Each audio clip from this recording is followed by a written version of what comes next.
On est aujourd'hui le mardi 27 Tishrei et on est le premier jour du mois d'octobre. Et on reprend notre cours de psaume, le cours de Teilim, et on est arrivé au 13e psaume, un petit psaume, mais comme un atome qui contient énormément de choses. On va le lire en vitesse et on va passer directement à notre explication. L'Amnatsear Mizmor le David, le chant de victoire de David. Ad Ana Hashem Tishkachen Netzar. Jusqu'à quand, Hashem, tu m'oublieras éternellement? C'est difficile à traduire, parce que s'il dit jusqu'à quand, c'est pas éternellement. Mais le mot à mot, c'est jusqu'à quand? Je vais plutôt améliorer le mot à mot. Jusqu'à quand me donneras-tu l'impression d'être abandonné pour toujours? Bien évidemment, comme on va le voir, on l'a déjà dit des milliards de fois, tous les psaumes ont été écrits au nom de tout Israël. Le roi David ne parle jamais pour lui-même, parce que si c'était son histoire personnelle, elle ne serait pas dans la Torah, elle ne serait pas dans la Bible. Avec tout le respect qu'on doit à David, son histoire personnelle ne nous concerne pas. C'est-à-dire, bien sûr, j'exagère, l'histoire personnelle des grands personnages bibliques ne nous concerne que parce qu'ils sont eux-mêmes le microcosme de toute l'histoire d'Israël. C'est pour ça que ce qui nous concerne a une place dans la Torah du Maître du monde.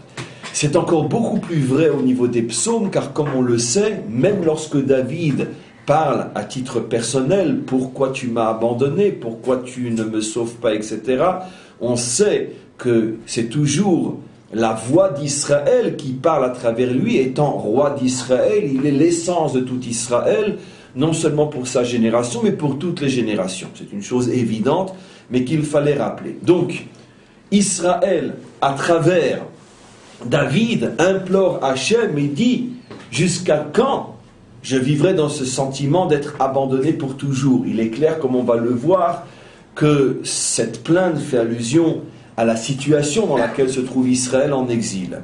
« Ad ana tastiret panecha mimeni » Jusqu'à quand tu voileras ta face de moi? Là, c'est encore plus clair qu'on fait allusion à l'exil, puisqu'effectivement, nous le savons dans le 5e livre, Parshat Vayeler, lorsque Hachem prévient, nous met en garde contre l'exil éventuel, il utilise justement cette expression, en ce jour, je voilerai ma face de vous. Donc on voit que voiler la face fait allusion donc à une situation d'exil.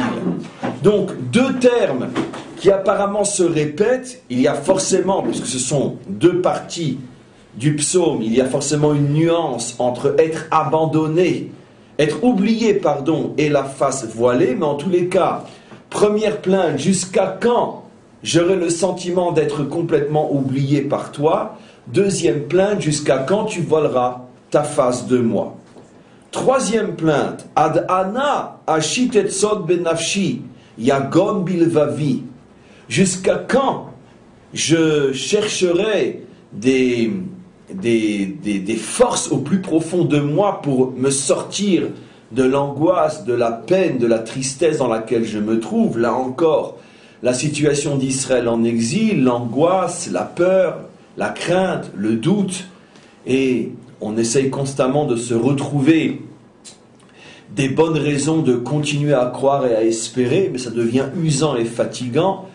Et donc la plainte, jusqu'à quand je chercherai au plus profond de moi et des moyens de me rattacher pour ne pas désespérer.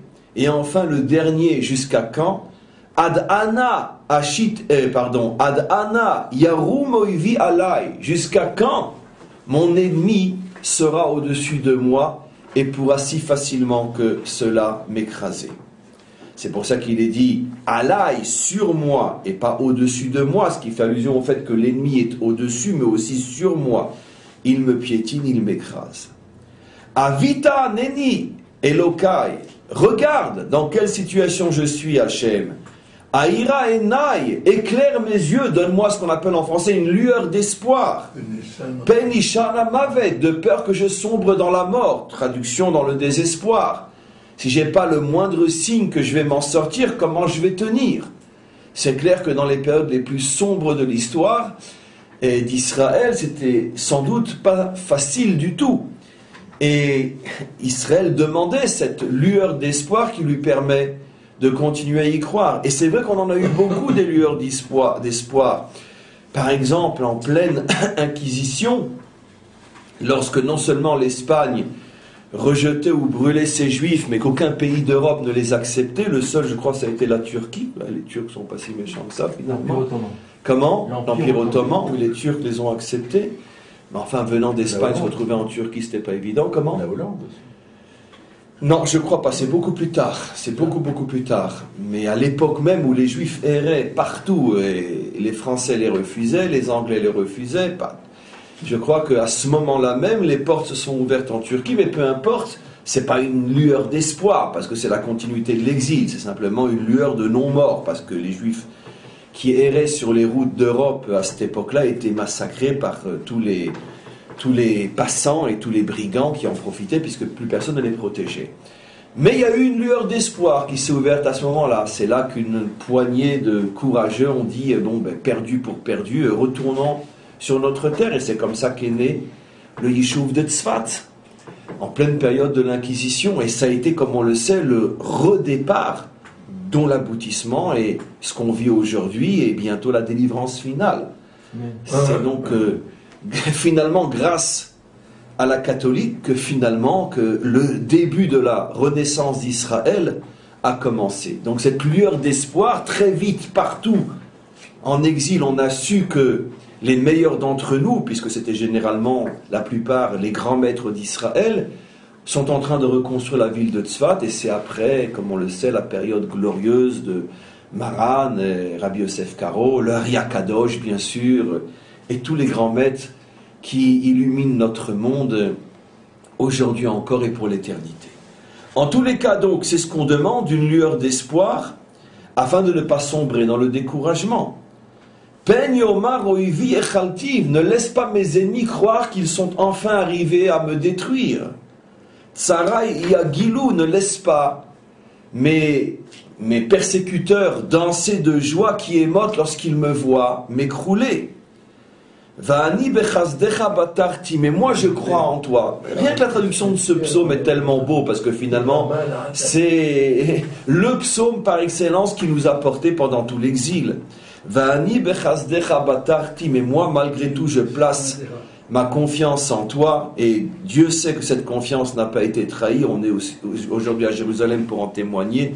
Yagel libi biyeshuatecha, mon cœur se réjouit rien qu'à l'idée de la délivrance future. Ashir al Hashem ki gamal alai, je chante de joie à Hashem car je suis conscient de tout le bien qu'il me fait. Psaume classique, ça commence mal, ça se termine dans un artifice de courage, de confiance et de joie. C'est l'identité davidienne par excellence, celle qu'il a transmise à son peuple. De toute obscurité, de toute chute, tu dois retrouver les forces de t'en sortir et finalement de transformer l'obscurité en lumière. Ce psaume 13 en est une illustration parfaite, puisqu'il commence dans « Pourquoi tu m'as abandonné ?» il termine par « Je te chante et j'explose de joie ». Pourtant, entre le début du psaume et la fin du psaume, il n'a pas été délivré, David. Mais l'espoir dans cette délivrance fait que déjà maintenant, au moment de la souffrance, il ne la ressent plus véritablement, car il se connecte déjà à la délivrance future. Alors, il y a bien sûr des commentaires extrêmement intéressants sur ce psaume. Aujourd'hui, c'est mardi, on a moins de temps que d'habitude à cause du cours qui va suivre. Mais quoi qu'il en soit, je vais essayer d'arriver à l'essentiel. Vous remarquerez que 4 fois, il invoque Anna, Ad Anna. Ad Anna qui signifie jusqu'à quand. Alors, on peut se poser une question, bien sûr. C'est pourquoi 4 fois? Et pourquoi Ad Anna, jusqu'à quand, au lieu de dire Ad Matai, jusqu'à quand? C'est clair que jusqu'à quand se dit en hébreu d'une manière beaucoup plus facile Ad Matai plutôt que Ad Anna. Ad Anna, c'est déjà de l'hébreu extrêmement sophistiqué qui est utilisé ici, qui est utilisé comme on le verra aussi dans la Torah, mais dans la Torah est aussi utilisé Ad Matai. Alors bien sûr, pourquoi 4 fois Ad Anna? Rashi tout de suite nous dit Arba Pa'amim Keneged Arba Galuyot. Évidemment, les 4 jusqu'à quand font allusion aux 4 exils d'Israël.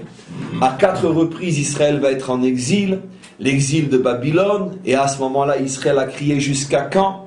Le jusqu'à quand n'a pas été crié très longtemps, puisqu'il n'a duré que 70 ans. Malheureusement, on est sorti de cet exil que pour mieux rentrer dans un autre, plus long celui-là, l'exil de Perse, qui lui a duré 200 ans globalement, et là aussi on a dit Ad Ana, jusqu'à quand?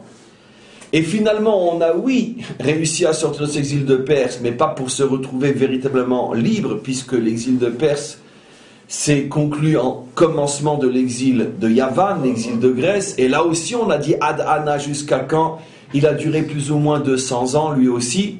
On a demandé à Ad Ana, Hachem nous a écoutés, il a détruit, en ce qui nous concerne, l'Empire grec, mais pour être remplacé par un autre, à l'intérieur duquel jusqu'à aujourd'hui on dit Ad Ana, Ad Matai, jusqu'à quand? C'est l'exil de Rome et du monde occidental qui en découle. Et on n'en est pas encore complètement sorti.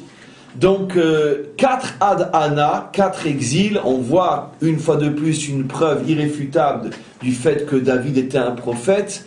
Il a vécu bien avant le premier des 4 exils, il avait déjà vu à l'avance, comme Moshe d'ailleurs, tous les exils d'Israël, et c'est pour ça qu'il s'est exprimé 4 fois Ad Ana. Donc, une autre question, mais là je vais répondre très très vite parce que je ne veux vraiment pas trop rentrer aujourd'hui dans un cours trop profond, Kabbalah et autres. Pourquoi Ana au lieu de Matai?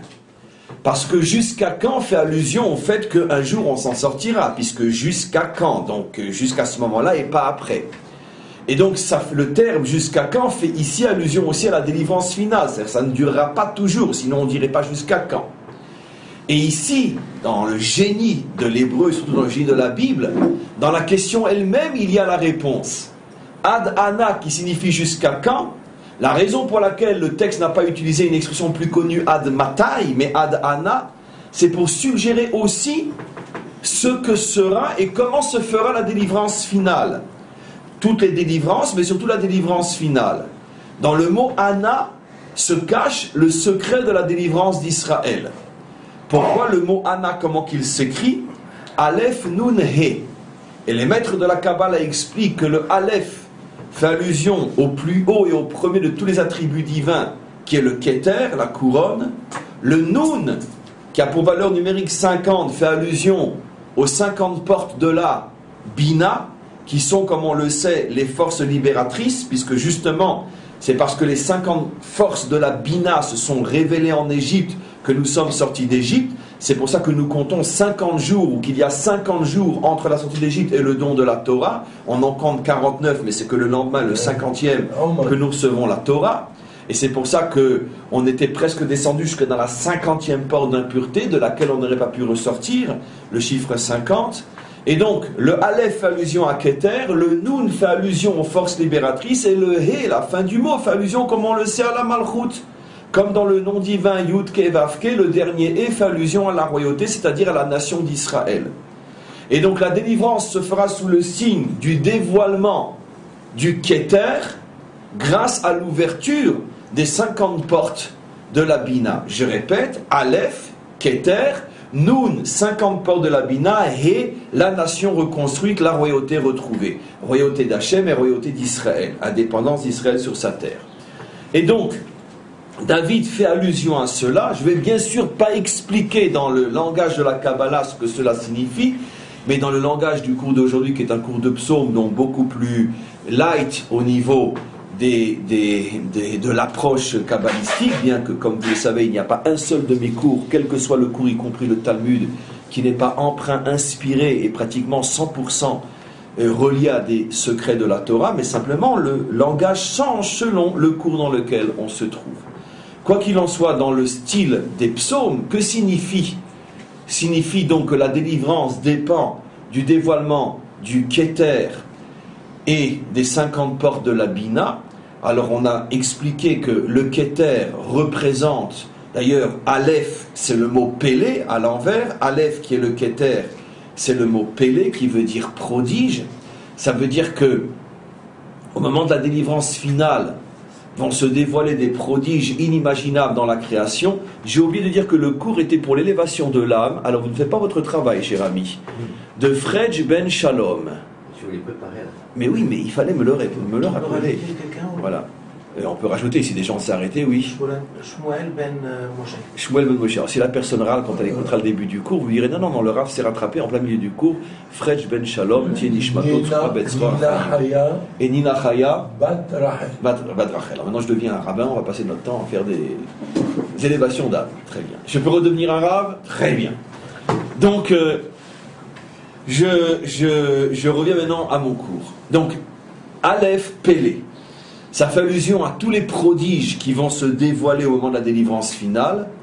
Mais comme on l'a expliqué, la différence entre Nes, miracle, et prodige, Pélé, c'est que le miracle est une intervention divine, le Nes, qui est complètement au-dessus de la nature, tandis que le prodige est un dévoilement complètement miraculeux d'Hachem, mais à l'intérieur même de la nature.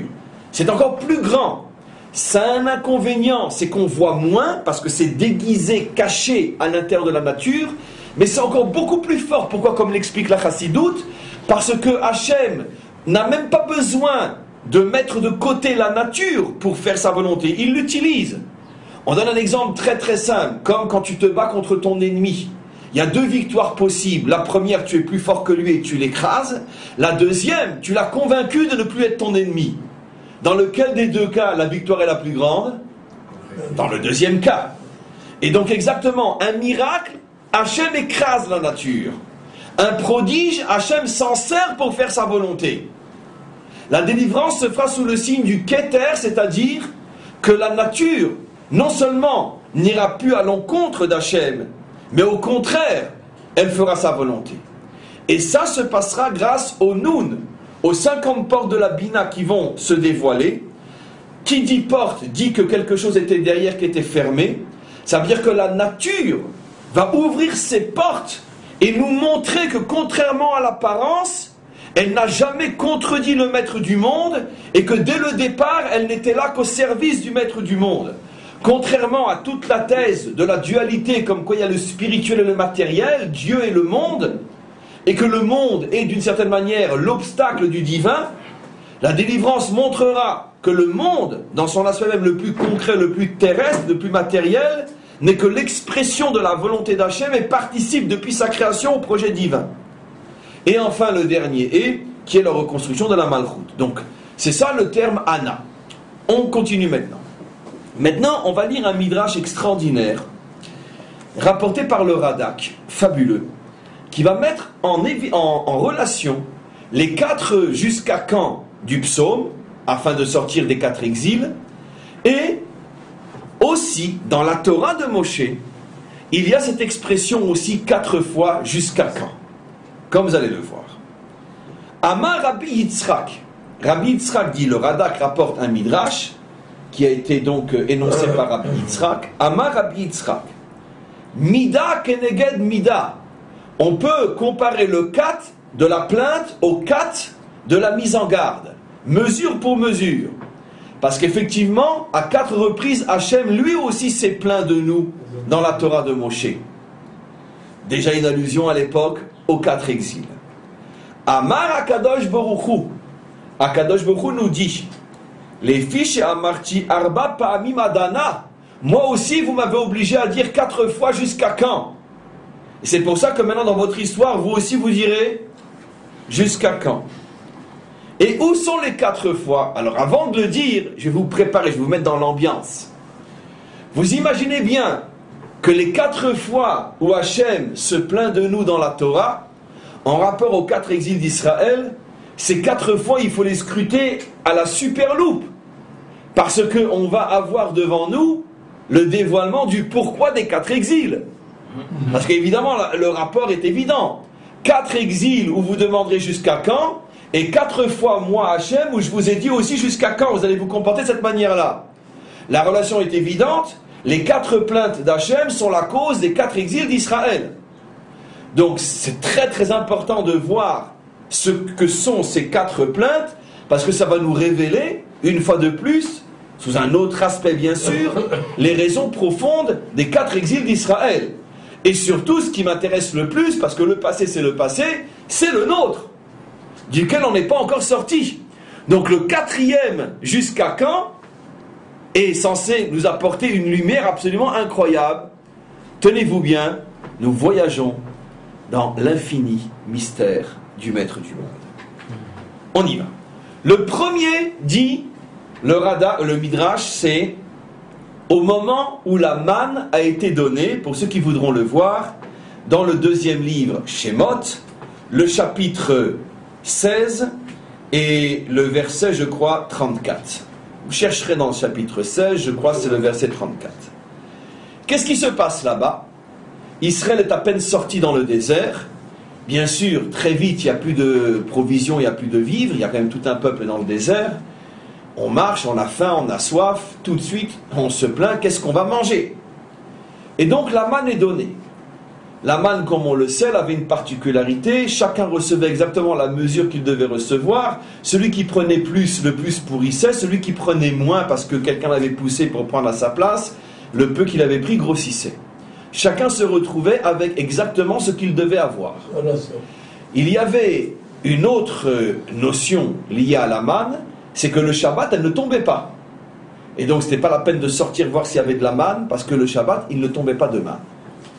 Bien évidemment, Israël va être éprouvé dans ces deux choses-là. Est-ce que Israël va avoir confiance en Hachem et ne pas prendre plus que ce qu'on lui donne, en se disant, on ne sait jamais si on aura demain, donc autant en prendre plus? Est-ce que celui qui va en avoir moins va se désespérer et il se dira, ben, si j'avais su, ben, demain je ferais comme tout le monde, je volerais, parce que moi j'ai voulu être gentil, mais je me suis fait avoir, la bonne poire. Est-ce que lui, il va aussi surmonter l'épreuve, et surtout l'épreuve du Shabbat?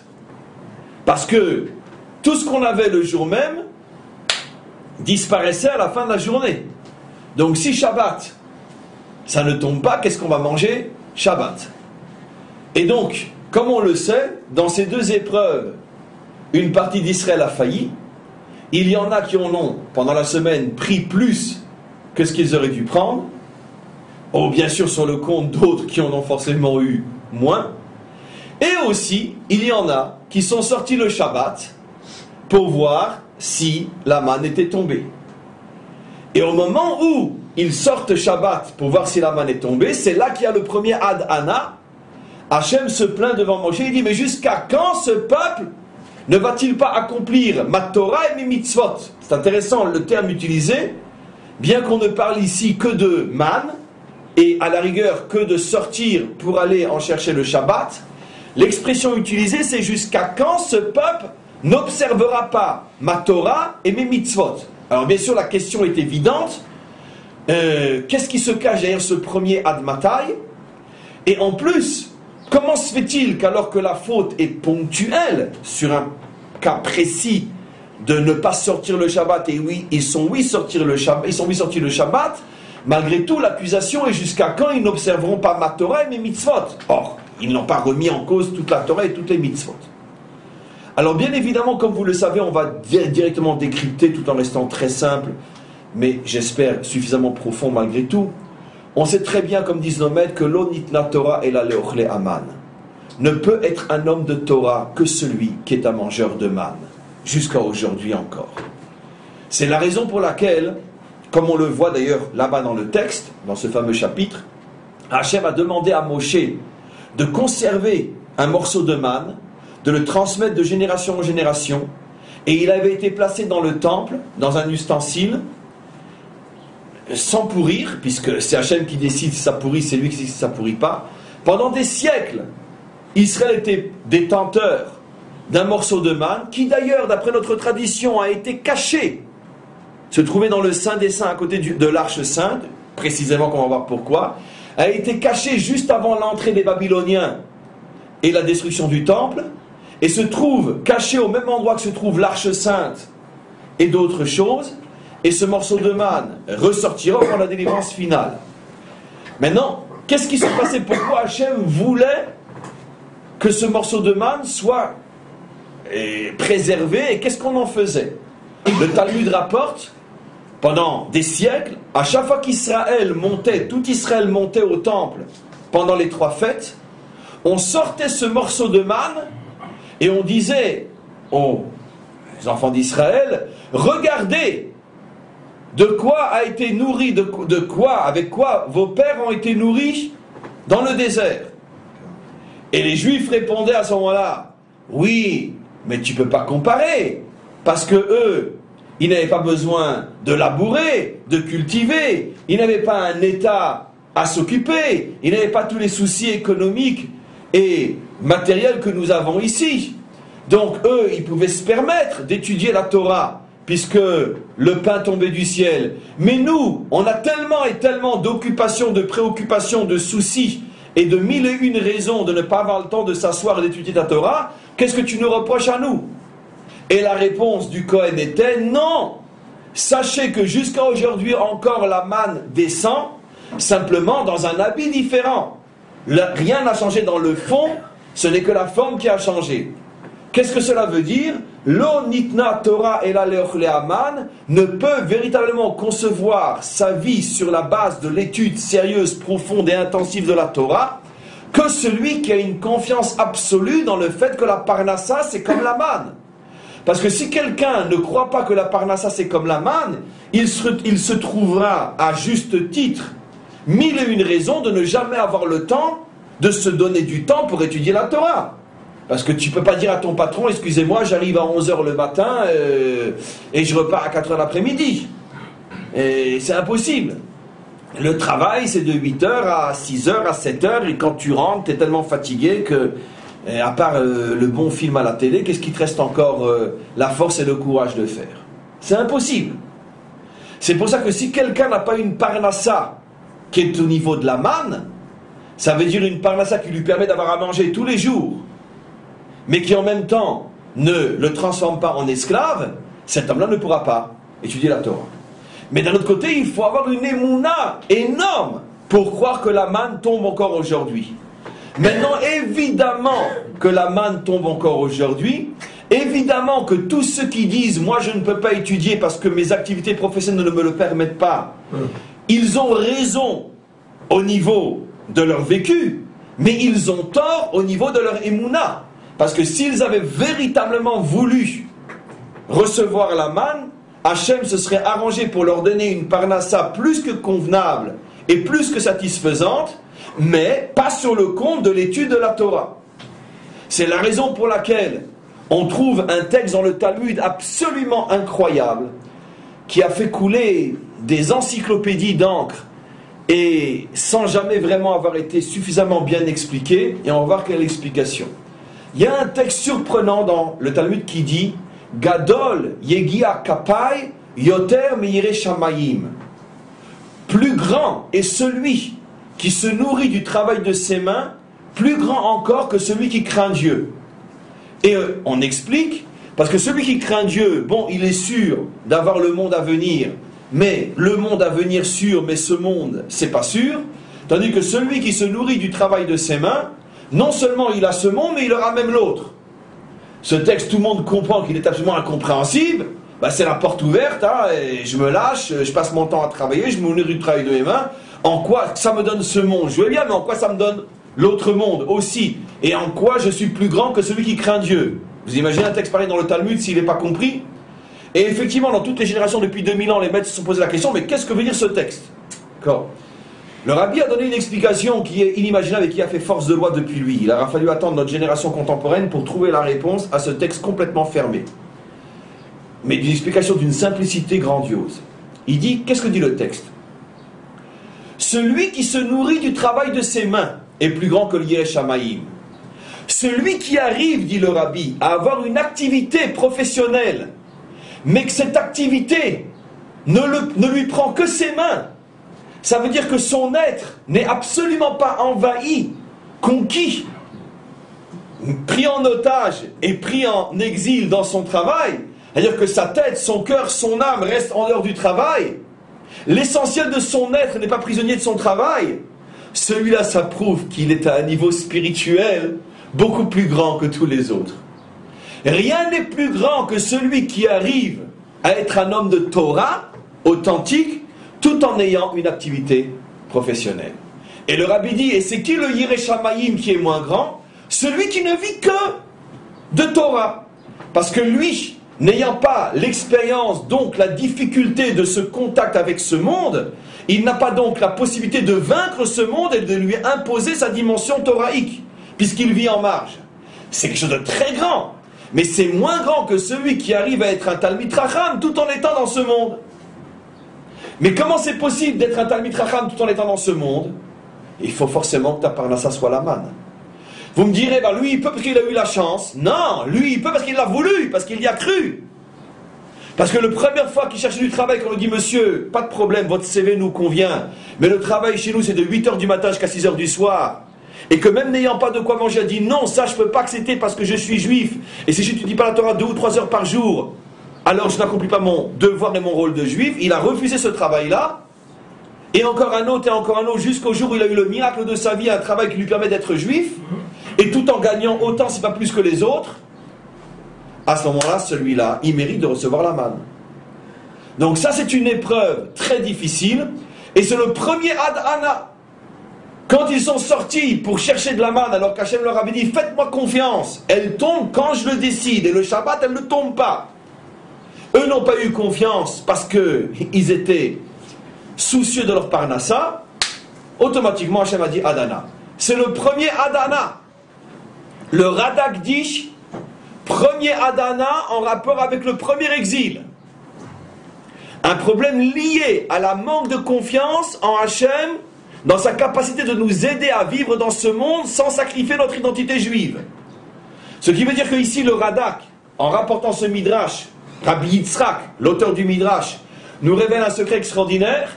L'une des causes fondamentales de l'exil d'Israël, c'est pas comme on nous le raconte, ce qui n'est pas forcément faux, mais comme on ne fait que de nous le raconter. À cause des grosses fautes, on est en exil? Non! Ici, ce Midrash révèle toujours, et c'est toujours ce que j'essaye de vous montrer dans mes cours, que l'admis, ce que tout le monde dit, ce que tout le monde croit, n'est pas, comme toujours d'ailleurs, les véritables raisons profondes de notre histoire. Parce que tout le monde sait ce que dit le Talmud, que l'exil est venu à cause de l'idolâtrie, le meurtre et la débauche, ou la haine gratuite. Ce ne sont pas des raisons fausses, Khalila Vechas, puisque c'est dans le Talmud. Mais c'est comme tout, il y a différents niveaux d'explication de plus en plus cachés, de plus en plus profonds.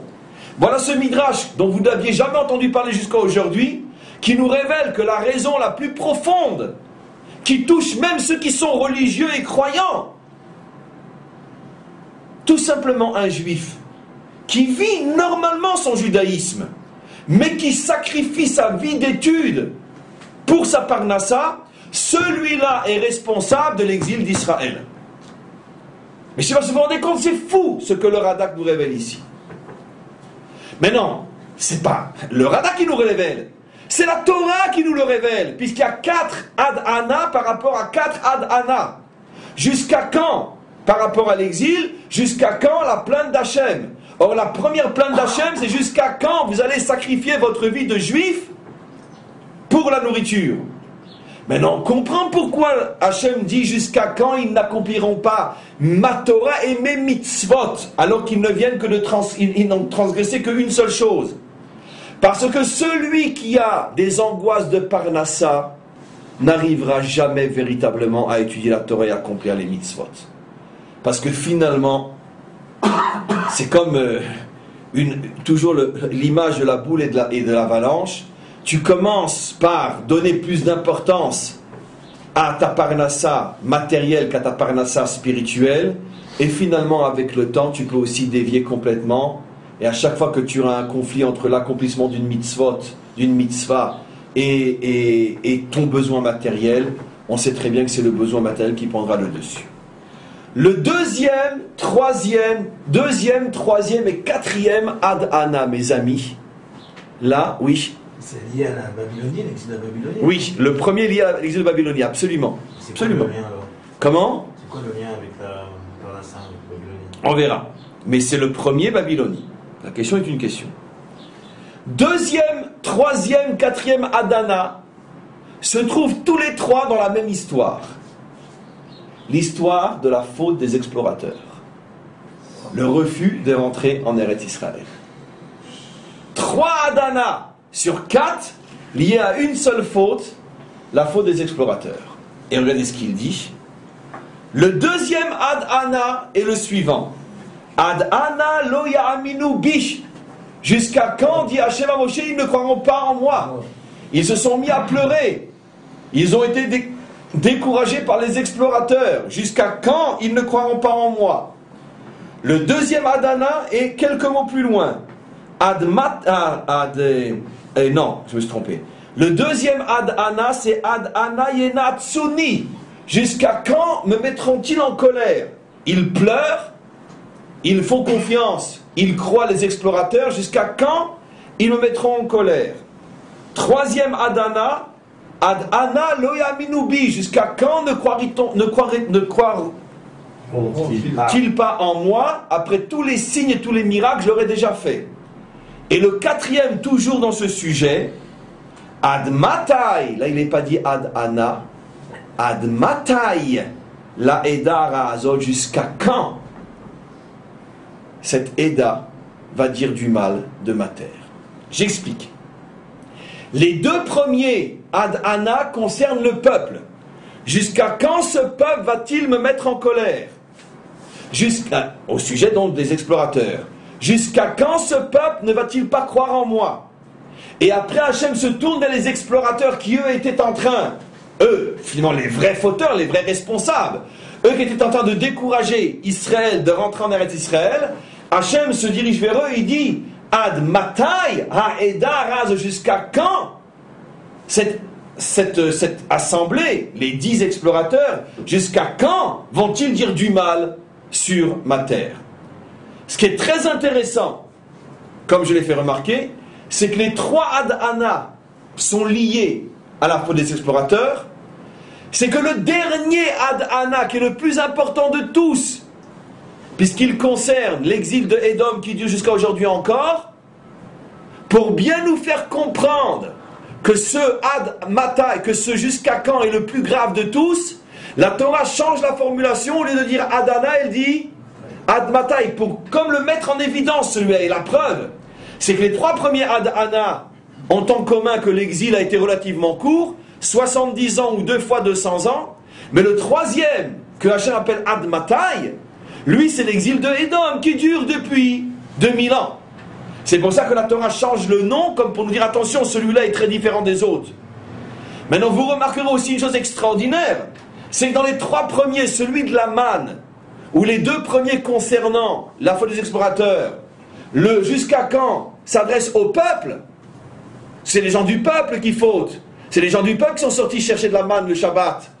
Mais le troisième s'adresse aux dirigeants d'Israël, et pas n'importe quel dirigeant, les dirigeants spirituels d'Israël. C'est à eux que s'adresse le dernier jusqu'à quand. Waouh! On va essayer de comprendre. Déjà, on va commencer par la fin et je reviens tout de suite au début, dans l'ordre. La Torah nous révèle ici, mes amis, un secret époustouflant. Nous savions que les exils d'Israël étaient liés à la faute des explorateurs. Tisha B'Av, on le sait. Mais ce Midrash a le mérite de mettre en évidence que c'est vrai que c'est lié à la faute des explorateurs, mais surtout à la faute des dirigeants spirituels d'Israël qui découragent Israël de s'installer sur sa terre. Ad matai aeda ara azot. Jusqu'à quand cette mauvaise assemblée Malinin alay et plunot bene Israël disent du mal de cette terre devant les enfants d'Israël. Ce qui veut dire que, mes amis, la Torah nous révèle ici les 4 Ad Ana, la Torah nous révèle ici que de toutes les fautes d'Israël, celle qui est véritablement la responsable de notre exil, et en particulier du plus terrible de tous, c'est le fait qu'à notre tête s'est tenu, se tient peut-être encore, et se tiendra peut-être encore, des dirigeants, des hommes vers lesquels les yeux d'Israël sont tournés et qui découragent Israël de se construire sur sa terre. Voilà la véritable faute qui est à l'origine du 4e exil. Alors maintenant, je recommence par le début. On va voir finalement d'abord le point commun entre ces deux sortes de jusqu'à quand, un lié au souci de Parnassa, et les trois autres liés, on aurait pu voir que ces 4 adana qui correspondent à 4 fautes, or non, c'est 4 adana qui correspondent à 2 fautes. Ce qui veut dire que, mes amis, la Torah nous révèle ici qu'il n'y a que 2 raisons véritables aux exils d'Israël. Je parle des raisons sources, des raisons racines, sur lesquelles se greffent après toutes les autres, bien évidemment. Les 2 raisons sources, les 2 raisons racines sont le fait qu'un homme se soumet à la pression de sa parnassa, se soumet aux exigences matérielles de ce monde, quitte même à sacrifier son devoir en tant que juif par rapport à l'étude de la Torah et son identité juive authentique.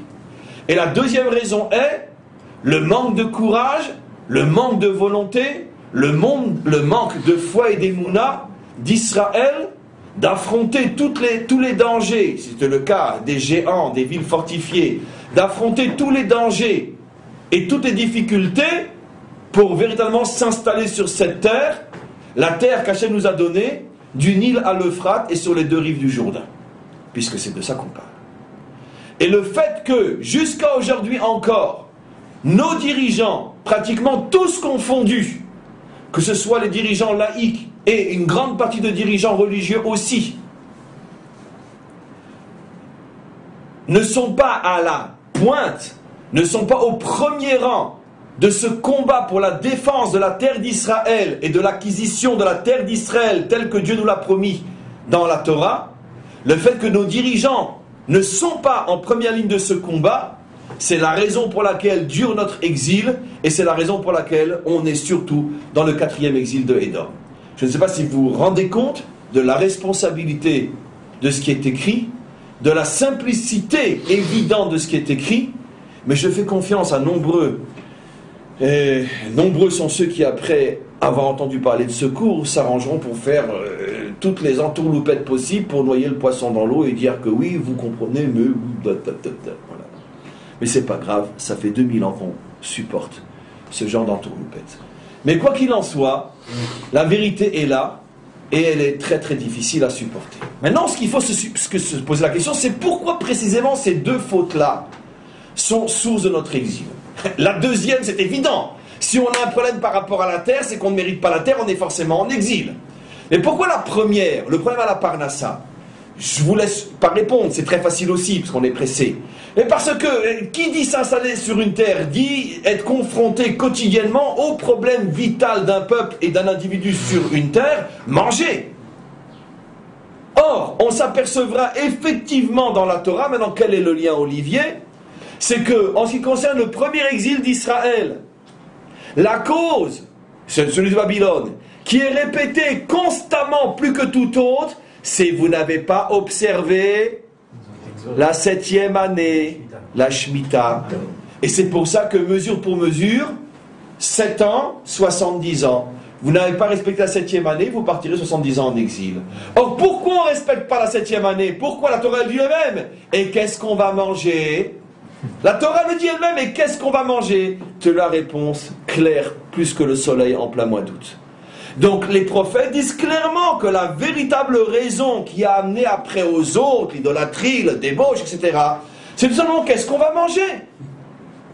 Or justement, nous avons reçu cette terre pour pouvoir prouver qu'il existe au moins un peuple sur terre qui peut véritablement se consacrer à sa relation à Hachem tout en étant véritablement sur terre. Ni dans une synagogue, ni dans une yeshiva, ni dans un monastère. Sur terre, avec des tracteurs, avec des champs, et malgré tout connecté au maître du monde. Israël ne s'est pas senti le courage de prouver que c'est possible.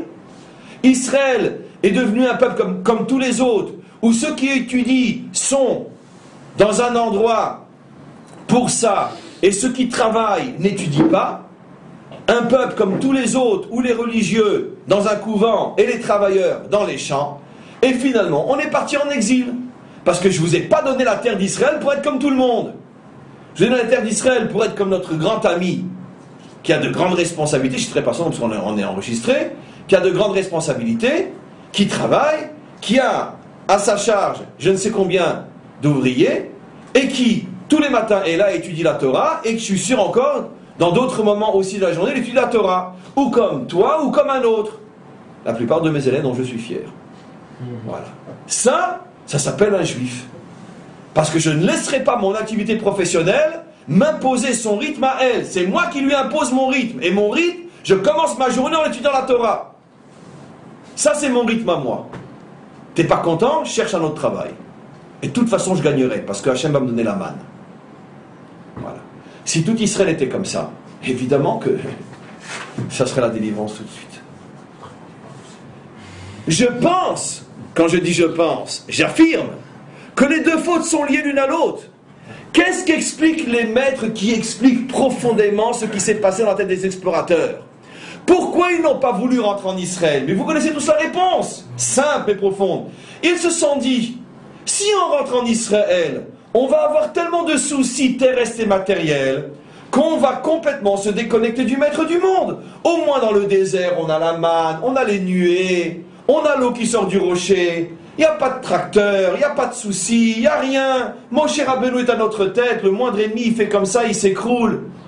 Comme ça au moins on peut se consacrer au maître du monde. Leur intention était bonne. Mais en vérité, la racine de cette intention était complètement fausse, dans le sens qu'elle niait toute l'existence même du choix d'Israël. Pourquoi Hachem nous a choisis? Pas pour être un peuple de prêtres, non, pour être un peuple sur terre qui malgré tout est connecté à lui. Pourquoi j'ai fait exprès de dire pas pour être un peuple de prêtres? Parce que j'ai fait exprès de me mettre sous le pied une peau de banane sur laquelle je ne glisserai pas. Parce que je veux justement, en me faisant presque glisser, contredire cette explication ignorante qui nous fait tellement de mal. Oui, c'est marqué, vous serez Mamlechet Kohanim, vous serez un peuple de prêtres. À ce moment-là, on aura éduqué Non, c'est faux, la traduction est fausse. Il y a marqué Vatem Tiuli Am Kohanim, Uma Shel Kohanim, Mamlechet, c'est quoi Malchut? Malchut, c'est quoi Malchut? C'est la Knesset, c'est le Parlement, c'est le pouvoir politique. Vous serez en même temps Mamlechet Kohanim, vous serez en même temps un peuple comme tous les autres, mais qui est aussi Kohanim, qui est complètement connecté à Hachem. Une simple traduction. Et regardez comment la mauvaise foi se perpétue jusqu'à aujourd'hui dans la bouche de certains. Mais non, c'est marqué qu'on doit être des prêtres. Oi va voi. Jusqu'où la mauvaise foi aveugle même la traduction. Mamlechet Kohanim. C'est quoi Goy Kadosh? Comment? Consacré à Hachem. Kadosh ne veut pas dire ça en hébreu. Goy, c'est le Ham. Comment? On appelle Kohanim et Goy Kadosh. Goy, c'est le peuple. Oui, Goy, c'est la nation. Il y a deux mots pour dire Goy, pour dire nation. Am, c'est peuple. En exil aussi, on est un Am. Mais pour dire nation, donc terre, c'est Goy et Uma. Goy Kadosh, un peuple complètement connecté à Hachem. Mais ça ne veut pas dire dans un couvent. Mamlechet, avec une Knesset, avec une armée, avec des kibbutzim, avec des ponts, avec des routes, avec l'informatique, avec des hôpitaux, mais en même temps Kohanim. Ça veut dire je suis dirigeant d'un hôpital, mais en même temps j'étudie la Torah. Je suis officier, mais en même temps j'étudie la Torah. Je suis à la tête d'une grosse société d'informatique, mais j'étudie en même temps la Torah. Ça, c'est le peuple de la délivrance. Ce qu'on trouve de plus en plus, Baruch Hashem, dans notre pays. D'une manière absolument incroyable. Mais ça, c'est le peuple de la Torah. Mamlechet Kohanim. C'est pas marqué un peuple de prêtres. C'est pas marqué une nation de prêtres. C'est marqué un pouvoir dans le sens politique. Ça veut dire un peuple qui a toutes les institutions politiques, mais qui en même temps est connecté à Hachem. Et avec aussi, ce qui est très important à rajouter, la différence fondamentale qui fait qu'on ne ressemblera grâce à Dieu jamais à des systèmes pas loin de chez nous, qui sont des systèmes fanatiques et meurtriers, où le religieux est en même temps celui qui a le pouvoir. Chez nous, le Kohen n'a pas le droit d'exercer le moindre pouvoir. De même, le roi ne peut en aucun cas être un Kohen. Il y a une séparation entre les pouvoirs, de manière à ce que le pouvoir politique ne devienne pas un instrument entre les mains des religieux. Mais si je dis qu'il y a séparation des pouvoirs, je n'ai pas dit qu'il y a séparation entre l'État et la religion. Le roi est un homme religieux, mais ce n'est pas un Kohen. Il ne représente pas la caste des Kohanim. C'est l'extrême opposé du système iranien, par exemple, où le maître suprême, le décideur suprême, est aussi l'être suprême sur le plan religieux. Chez nous, c'est une interdiction terrible, au point que parce que la famille des Hashmonaïm, comme vous le savez, on arrive a voulu garder le pouvoir, alors que c'est elle qui, à Hanouka, nous a sauvés, elle a été entièrement décimée parce qu'elle a voulu jouer un rôle politique, alors que c'était une famille de prêtres. Donc c'est pour ça que Mamlechet Kohanim signifie l'un à côté de l'autre, mais pas de confusion et de fusion entre les deux, mais l'un à côté de l'autre. En vérité, projet que n'a encore jamais réalisé aucun peuple dans l'histoire. Parce que dans l'histoire, vous avez ou la religion qui règne, ou la laïcité qui règne, mais un peuple qui donne autant de place à l'un et à l'autre, sans fusion et confusion, ça n'existe pas, ça n'a jamais existé, et ça n'existera qu'au moment de la délivrance finale. Quand je dis ça n'a jamais existé, ça a existé, oui, pendant 40 ans plus ou moins, comme on le sait, c'est à l'époque du roi David. Le Rav Kook, il a commencé ce travail-là. Bien sûr, c'est toute la pensée du Rav Kook qui parle de ça, évidemment. Il tournait dans les moshavot, il mettait les habits des... Évidemment que toute réalisation finale dans l'histoire du monde est toujours microcosmisée, compris. Et dans l'histoire juive, c'est le fameux principe de Maaseh Avot Siman Labanim. Nos pères font des actions qui servent de modèle à ce que deviendra finalement la réalisation. Voilà, on aurait pu encore parler énormément sur ce psaume, je pense qu'on a dit l'essentiel. Donc finalement, ce que nous on retient de ça, à titre individuel et privé, personnel pardon, c'est que les deux points sur lesquels nous devons travailler le plus pour précipiter la délivrance de notre peuple, puisque chaque individu, surtout en Israël, est un microcosme de l'ensemble du peuple, c'est faire des efforts surhumains, car ce sont effectivement des efforts surhumains, faire des efforts surhumains pour mener une activité professionnelle qui ne soit absolument pas sur le compte de ma vie juive authentique, et aussi continuer plus que jamais à faire plus et toujours plus pour se construire et construire notre nation en Eretz Israël. Amen. Juste une question, c'est tout, parce que j'ai un cours après. Une fois vous aviez décrit qu'il y avait un temps de type 24, un temps de type 25, oui. Un temps de type 26. Et je me suis trompé, je crois qu'il était 35, il est que 25. Donc il y a des questions pour 5 minutes, oui. Une fois vous aviez décrit, une fois qu'il y avait un temps de type 24, c'était pour Hanouka, je crois, de mémoire. Il y avait un temps de type 24, un temps de type 25, un temps de type 26. Est-ce qu'il faut tout le temps vivre ici en Israël avec un temps de type 25 ? La vérité, c'est que je me rappelle plus ce que j'ai dans mon cours. Parce que généralement le cours, je ne le connais qu'au moment où je le fais. Vous aviez expliqué que le temps de type 25 était un mélange de Kadosh et de Chol. C'est possible, mais sincèrement, je ne me souviens pas. Le temps de type 24 était que Kadosh et le temps de type 26 était que Hachem. Oui, je commence à me rappeler, oui. Oui, c'est ça. En Israël, le modèle, c'est Mamlechet Kohanim. Un État, mais en même temps, une connexion forte à Hachem. Ça, c'est le modèle fondamental. C'est pour ça que c'est le modèle que tout le monde refuse. Parce que c'est le plus dur. Si je travaille, ne me demande pas d'être religieux. Si je suis religieux, ne me demande pas de travailler. C'est le grand problème qu'on a en Israël aujourd'hui. Jusqu'à aujourd'hui, c'est le grand débat. Alors évidemment qu'au niveau individuel, des milliers, voire des dizaines de milliers sont arrivés à la synthèse d'une manière magnifique dans ce pays. Et de plus en plus chaque jour. Mais ça reste quand même le grand débat, quoi qu'il en soit, parce que nous sommes seulement à la fin de notre exil. Et on commence maintenant à se débarrasser de la poussière de l'exil. Et parmi les poussières de l'exil, c'est les religieux à l'étude et les laïcs au travail. Ça, c'est les poussières de l'exil, dont on doit se débarrasser de plus en plus. et retrouver la synthèse du juif véritable qui est sur un tracteur, mais à côté de lui, il a un chitat où il a une Gemara, où il a un Mesilat Yesharim, et dès qu'il a un moment libre, il ouvre son Mesilat Yesharim, et pendant 10 minutes, un quart d'heure, voilà, il arrive à un endroit, il faut laisser passer un troupeau de vaches. Mais à quoi pense un paysan sur un tracteur quand un troupeau de vaches lui fait obstacle? Eh ben, il regarde les vaches. Qu'est-ce que fait un juif sur un tracteur? C'est pas grave, j'ai Mesilat Yesharim. Continuez, prenez votre temps les vaches. Ça me permet pendant 10 minutes d'étudier au Mesilat Yesharim. Voilà. C'est ça un juif. Un jour, on a demandé au Khatam Sofer, qui lui était vraiment un cool au Kodesh du début jusqu'à la fin. On lui a demandé, le Khatam Sofer, qui était un géant, pas seulement dans la Torah, mais dans toutes les sciences, madame, mais comment, il a vécu après il y a 150 ans, 200 ans, mais comment vous avez fait pour en savoir tant? Déjà rien que dans la Torah. Il a dit en 5 minutes. En 5 minutes. Comment en 5 minutes? Il dit, je vais expliquer. Je suis un homme qui toute ma vie n'a jamais perdu 5 minutes. Ces 5 minutes répétées des millions de fois qu'un homme perd dans sa vie, vous savez ce qu'on peut étudier pendant ces 5 minutes? Des millions de fois se présentent 5 minutes où on attend bêtement, on est en salle d'attente. On attend le rendez-vous chez le dentiste. Qu'est-ce qu'on prend? On prend une revue. Allez. Non, tu pars avec une petite Mishnah de poche sur toi. Tu as 5 minutes, hop.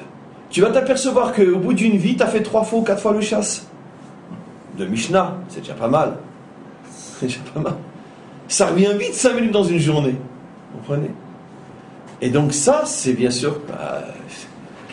le jour où il y aura quelques centaines de milliers de travailleurs juifs dans ce pays comme ça, tu peux être sûr que Mashiach vient tout de suite. Et il ne viendra pas par le mérite de ceux qui croient que par leur mérite il viendra, crois-moi.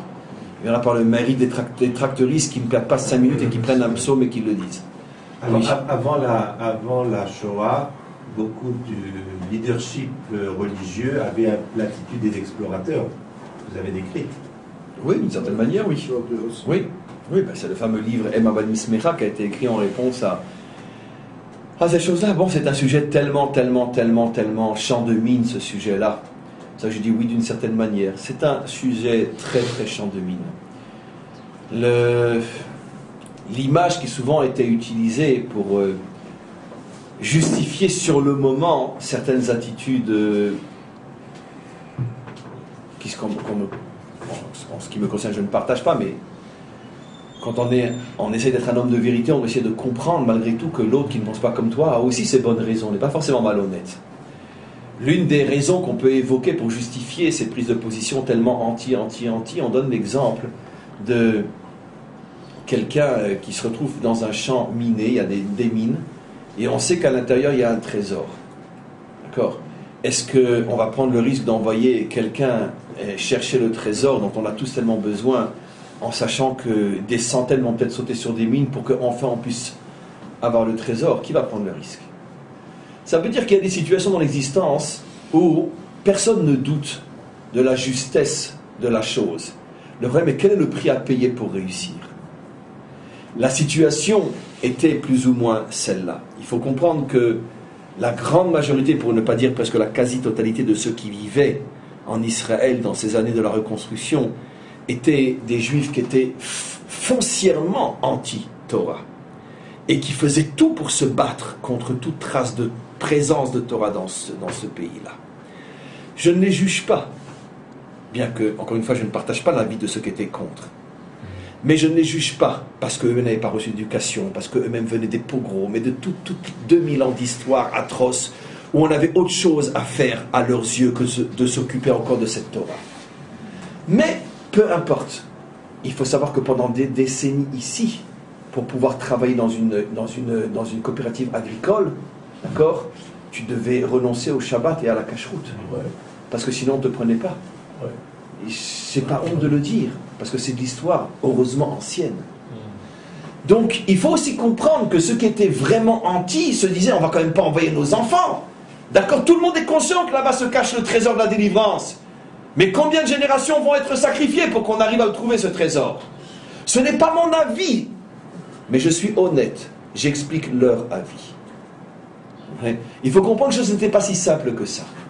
Malheureusement, le grand drame, c'est que cet avis qu'on peut justifier en soi Et depuis si longtemps dépassé et n'a plus de raison d'être. Et malheureusement, les tenants de cette tendance continuent au nom d'un avis qui n'a plus aucune raison d'être à empêcher le Ham Israël de se reconstruire sur sa terre. Là est le vrai problème. Vous comprenez? Là est le vrai problème.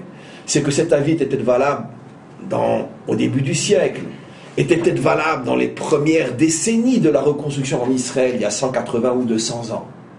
Mais depuis, il s'en est passé des choses. Et depuis, Baruch Hashem, regarde ce pays.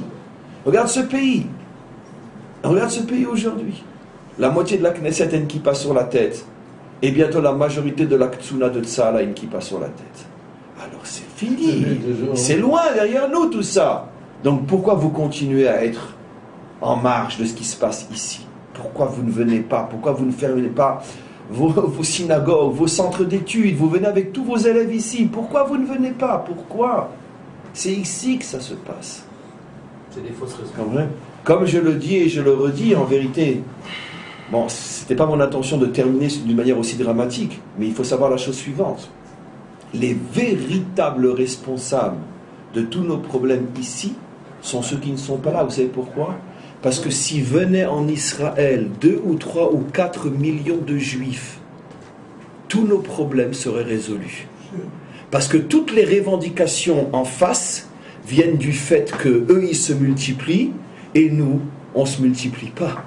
Donc finalement la terre elle va aux plus nombreux. Mais si arrivaient 3 ou 4 ou 5 millions de juifs ici, il faudrait bien les mettre quelque part. Et donc ça fait bien longtemps qu'il n'y aurait plus de problème. Et donc chaque juif qui reste là où il est, il porte sur lui, peut-être malheureusement sur ses épaules, ça se monter un désastre futur, qui ne se passera pas grâce à Dieu, mais pas grâce à eux en tous les cas. Donc c'est une responsabilité terrible, terrible, terrible. Parce qu'aujourd'hui il n'y a plus aucune raison valable pour ne pas être ici. Plus aucune. Que de la peur et de la lâcheté. Oui. Dans les 4 raisons qu'on a dit que Mida Kedegel Mida, il y a 3 Anna, et la 4e c'est Admatai, pour mettre en évidence la plus grave. Ça met en évidence le 4e exil. Oui, c'est le 4e. Admatai, ça veut dire qu'il y a un temps à ce moment-là, oui, qui ne sera pas Anna avec un autre exil derrière. Ça met une fin. Nachon, c'est peut-être aussi l'une des raisons. C'est peut-être une raison pour laquelle la terminologie a changé pour mettre en évidence que de ce dernier exil, ça sera la fin. On va s'arrêter là parce que j'ai un autre cours après. Ménagez-moi.